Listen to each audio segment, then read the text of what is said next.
und willkommen zu Tracks und Träume. Das ist deine Sleep Reaction mit Musik. Hallo, ich bin Hajo, Musiker und Komponist. Und ich bin Carola, ich bin Autorin und Schlafberaterin und zusammen nehmen wir hier Songs unter die Lupe und gucken, was drinsteckt für deinen guten Schlaf. Heute habe ich einen Taylor-Song rausgesucht, Father Figure. Ah, okay. Ja, das ist aber noch die. Ach ja, es ist der ja noch gar kein Visualizer, Video. genau. Gibt noch gar kein Video. Lost in the cold, pulled up to you in the jack, turned your rags into gold. The winding road leads to the chateau. You remind me of a younger me. I saw potential. I'll be a father figure. I drink the brown liquor. Da oben dieses Flirren, da im Hintergrund, so Glöckchen, sozusagen Erinnerung, ne? Noch da im Hintergrund, schöne Staffelung im Vokalarrangement.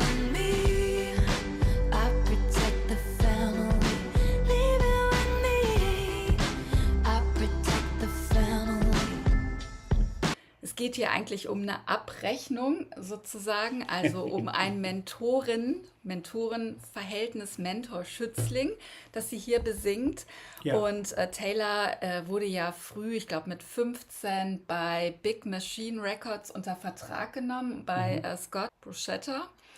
Und er hatte dann die Rechte an ihrer Musik. Ne, so war das doch, oder?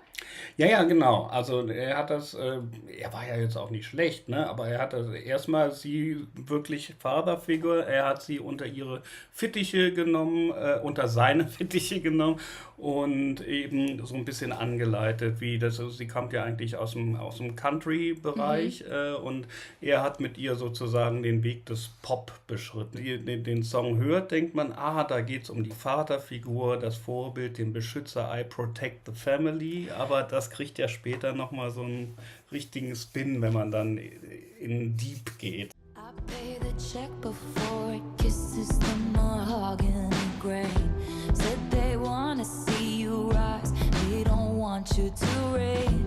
Ja, Ja. das ist es halt. Also da hat sie ja gerade gesungen. Also sie wollen dich aufbauen, aber wollen nicht, dass du herrschst. Also Die Figur, die Vorbildfigur oder die. Ja. und man sagt ja eigentlich, wenn man jetzt so in der Kindererziehung, da gibt es ja dieses berühmte Wort von Goethe.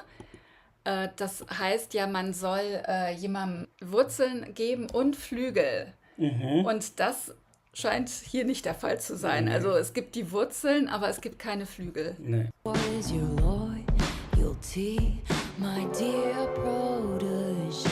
I'll be a father figure. Also es ist ja, genau, es ist eigentlich immer so ein bisschen belehrend, eben dieses, ich bin die Vaterfigur für dich und du kannst zu mir aufschauen und mach dir keine Sorgen, ich kümmere mich um alles und so weiter. Ja, vertraut man ja auch erstmal, wenn man neu in dem Job ist, wenn man 15 Jahre alt ist und die ersten Erfolge gehabt hat, dann gibt man sich ja gerne in die Hände von jemand Erfahrenen. Ja. Jetzt am Anfang ist der Produzent die Fatherfigur, aber das Tolle an dem Song ist, dass Taylor es dann irgendwann umdreht. I protect the family. Die obligatorische Bridge, diesmal in so einem Dream aus. My dreams, you had to get rid of me. I protect the family. War das nicht auch so ein bisschen James Bond-mäßig? Ja, so Glamour, ne? Ja. Also auf einmal so, aber ich stelle mir auch, das passt gut natürlich in den Kontext von Showgirl, ne? Also das hört sich so nach Palast an, ne? Genau, es wird auf einmal ganz weit mit ganz vielen glockenartigen Synthesizern und Flächen wie so eine Wolke, ne? Wie eine Glitzerwolke. Was your father figure? We drank that brown liquor. You made a deal with this devil. Turns out my dick's bigger. You wanna fight Und your da ist auch das family. Schlagzeug I weg, ne? built the Also das place ist hier surrounded. Das hat sie vorher auch gesungen, aber hier ist es nochmal. Just before you know you're drowning. Whose portrait's on the Aha, jetzt geht's eine Rückung nennt sich das, einen ganz nach oben. Und das ist der Augenblick, wo sie es rumdreht. Das Empire gehört zu mir. Ja. I Protect the Family, also ihre eigenen Songs, ne? Ja, genau. Das war nämlich das Problem. Der Typ hatte sie unter Vertrag genommen und die Rechte an Masterbändern behalten. Das heißt also, sie konnte nicht da irgendwie ihre Songs nochmal irgendwie remixen oder was daran machen. Das war unter Verschluss. Und da hatte sie rechtlich auch keine Handhabe, aber irgendwann hat sie, glaube ich, so viel verdient, dass dass er dumm gewesen wäre, wenn er sie die Masterrechte nicht wieder ihr zurückgegeben hätte. Ne? Aber hat sie nicht auch, war das da, als sie das alles neu aufgenommen hat? Ja, das war kurz davor, Ja. weil es war erst die Sackgasse, dass er einfach das nicht zurückgeben wollte, die Masterrechte, oder nicht ihr übertragen wollte. Und dann hat sie ja einfach von allen ihr wichtigen Alben Taylors Version gemacht. Ja. Und das hat sie einfach alles nochmal, wirklich jeden Song nochmal neu aufgenommen. Natürlich war sie inzwischen ein bisschen älter und hat hier und da ein bisschen was verändert, aber gar nicht mal so viel. Also es war so richtig so... Aber die Fans sind loyal, alle hören Taylors Version und Ja, supporten genau. damit sie. Und das heißt, dieser Akt der Selbstermächtigung ist halt super geglückt. Und deshalb, sie sagt halt, ich habe die dickeren Eier unterm Strich. Ja, stimmt, und das sagt sie sogar, glaube ich, Halt. wörtlich, Ja, das ja. singt sie ja immer im Refrain. You know, you remind me of a younger me. I saw potential. Also echt, wenn man nicht genau in den Text reingeht, ne, dann denkt man, ach, was für ein schöner Song. Es geht so um... Aber es ist halt ein es ist ein Racheakt, ganz aber auf so eine böser Racheakt, total ja. freundliche Art. Und es ist aber ja so auch Mentoren-Schützling, also sie supportet ja auch andere Künstler, geht da ja auch um toxische Männlichkeit, ne? Also nicht um das Mentoren-Ding an sich, sondern die Männer, die sich da schön so einen braunen Likör als Stil so hinter die Binde kippen und die Wände im Studio pflastern mit ihren Alben und so. Und dann sagt sie, aber das gehört eigentlich mir, das Empire. Ja. Und sie, das erinnert mich an...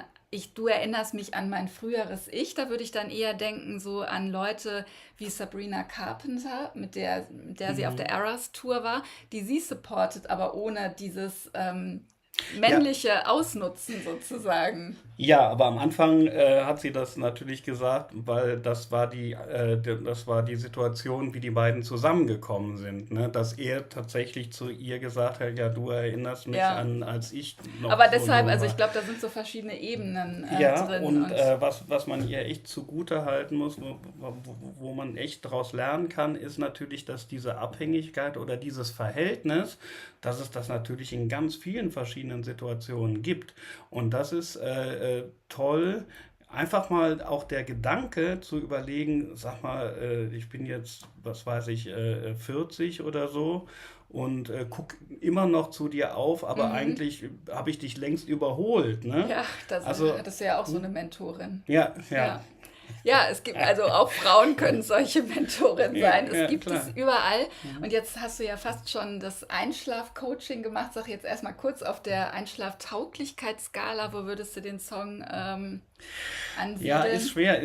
Für mich ist das Schlagzeug zu dominant. Also, weil von den Vokalarrangements könnte man gut dazu einschlafen, aber das Schlagzeug ist zu massiv, finde ich. Auch wenn es nicht schnell ist, aber es ist halt wirklich... Deshalb leider nur eine 6. Ja, es ist ja trotzdem interessant, auch wenn man weiß, ein Song eignet sich gar nicht zum Einschlafen. Das weiß man ja oft vorher schon, wenn man den hört. Es ist trotzdem immer interessant, die Zahl zu hören. Ihr könnt ja mal in die Kommentare schreiben, was ihr gedacht hättet, gerne, ja. was Hajo dann einschätzt oder was ihr selber einschätzt. Und als Einschlafimpuls, ja genau, einfach Rollen zu überdenken. Bin ich noch der kleine Schützling oder könnte ich selber schon auch Mentorin für jemanden sein? Und natürlich super wichtig, die Selbstermächtigung, dieses auch Reframen, also das macht sie ja auch in Fate of Ophelia, den Dingen vielleicht einen neuen Rahmen geben und sich selber zu erhöhen, also wie zum Beispiel selber zur Mentorin zu erklären. Und das kann man natürlich auch gut beim Einschlafen machen, sonst sich vorstellen, wie man in der Mentorinnenrolle ist, in der Gebenden und da gerne ist, also ohne so dieses toxische, vom Stamme nimmmäßige, wie sie das erfahren hat, Ja, sondern sich vielleicht vorstellen, wie man selber damit umgehen würde, wenn man Wissen teilen kann und wie man das auf gute Weise macht. Eigentlich finde ich, ist Taylor auch ein ganz gutes Beispiel dafür. Okay, das war's für diese Woche oder für dieses Mal. Lasst ein Abo hier, schreibt in die Kommentare und viele Grüße. Bis bald. Tschüss. Ciao.